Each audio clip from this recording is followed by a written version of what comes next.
বিসমিল্লাহির রহমানির রহিম। আসসালামু আলাইকুম। দীর্ঘদিন অসুস্থ থাকার পর আপনাদের সামনে কথা বলতে পারার জন্য আল্লাহর কাছে শুকরিয়া আদায় করছি। আমার কারাবন্দী অবস্থায় আপনারা আমার কারামুক্তি ও রোগ মুক্তির জন্য সংগ্রাম করেছেন, দোয়া করেছেন। সেজন্য আমি আপনাদের সকলকে ধন্যবাদ জানাচ্ছি। দীর্ঘ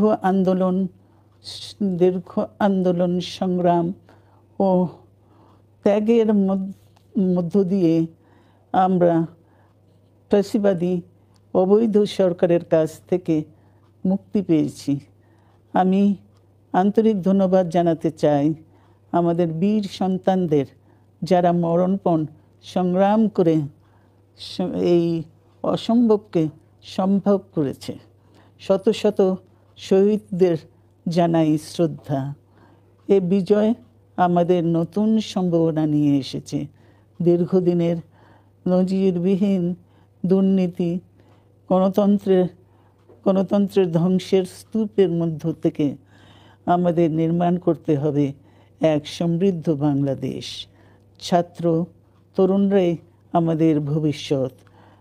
তরুণরা এই যে স্বপ্ন নিয়ে বুকের রক্ত ঢেলে দিয়েছে, সেই স্বপ্ন বাস্তবায়নে করতে মেধা, যোগ্যতা, জ্ঞান ভিত্তিক গণতান্ত্রিক বাংলাদেশ গড়ে তুলতে হবে।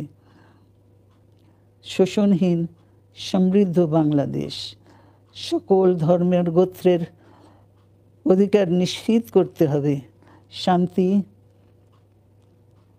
প্রগতি আর সাম্যের ভিত্তিতে আধুনিক বাংলাদেশ নির্মাণে আসুন আমরা তরুণদের হাত শক্তিশালী করি। ধ্বংস নয়, প্রতিশোধ নয়, প্রতিহিংসা নয়, ভালোবাসা, শান্তি ও জ্ঞান ভিত্তিক সমাজ গড়ে তুলি। আল্লাহ হাফেজ। বাংলাদেশ জিন্দাবাদ।